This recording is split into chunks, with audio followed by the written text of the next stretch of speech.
One of the fundamental questions we need to ask in this debate about how to seat students in a classroom or how to organize a classroom is whose classroom is it? We forget this fundamental question when we design education curriculum, when we design classrooms. So one of the exercises we do when we train teachers is to ask them, we put them into small groups and say, okay, design a dream school. Imagine you have unlimited resources. How would you design a school? So people from their limited understanding, they would start designing, infrastructure they could imagine, playgrounds, buildings, classrooms, mud boards. One thing they all forget is who is this for? Or how is that person going to benefit? This is the question we need to ask in everything that we do. It is her classroom. So when a teacher says things like, this is my classroom, you better fall in line, the teacher is actually putting this girl into a prison of his or her limited world. This student is going to, has spent 13 years, starting from kindergarten to school 10, class 10, 13 years, and then 2 more years in higher secondary and another 4 or 5 years in college.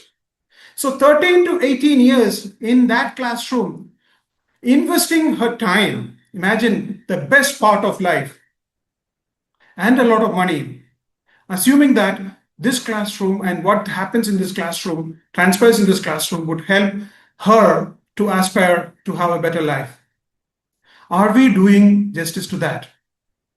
One of the questions I always get asked by donors or CSR investors and people like that is, what's the impact we can expect at the end of the year? Will they learn these many words? What we tell them is we impart life skills. The outcome is going to be long term. In 2010, my first experience in a school was in Banapuram, a village, where there were very few students in the school at that time. And parents wouldn't understand why they should send the student to the class.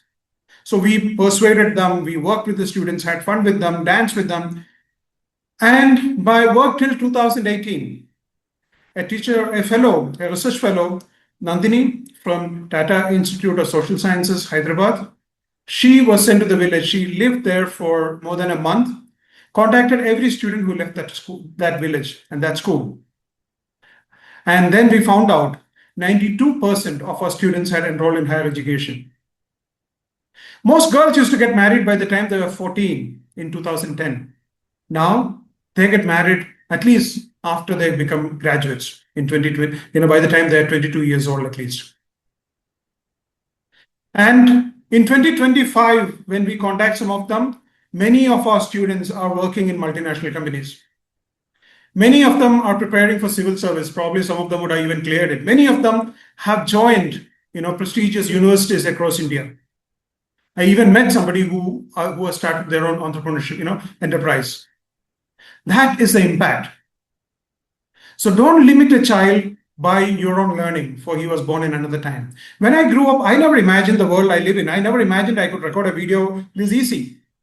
I never imagined a lot of things that's happening around. And I cannot visualize what the student is going to learn. So when I walk into a classroom, I shouldn't ask them to wash my feet. I should be washing their feet, because they are going to achieve and live a much more fulfilling life than I could visualize for them, for myself or for them, because it's their world. So the purpose of education or school or classroom is to put her in the center of it. Everything that we design should be around her social background, her economic background, her aspiration, her future. Give them critical thinking, give them creativity, help them, give them a voice, give them courage, so that they would explore, they would have the courage to explore, to seek information and make informed decisions and have a fulfilling life.